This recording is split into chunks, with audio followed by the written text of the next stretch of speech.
Okay, Michael, we talked a little bit about KORTX. We talked about the way that we're addressing some problems in the industry. We've learned more about Dstillery and the ID-free solution and the role that you play.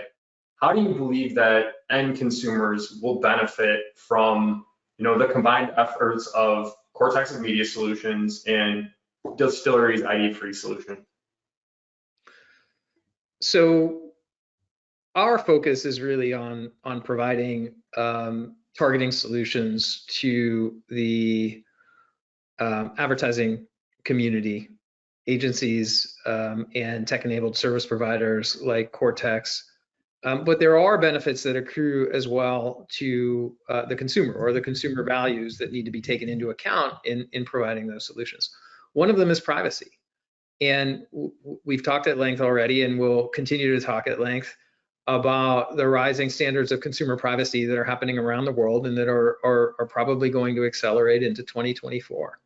And providing consumer privacy just as a societal good is something that we believe in.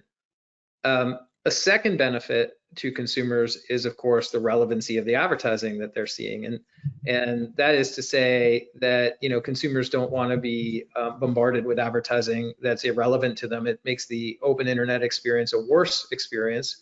It makes their experience with certain publishers or websites, less pleasant and maybe more jarring in some cases. And so we do think that the relevancy of advertising is something that makes the open internet a better place for consumers to kind of enjoy and learn and engage. And oftentimes those two benefits, privacy versus relevancy, are in conflict, right? Because typically the more you know about someone, the more likely you are to be able to deliver them relevant content, or in our case, advertising.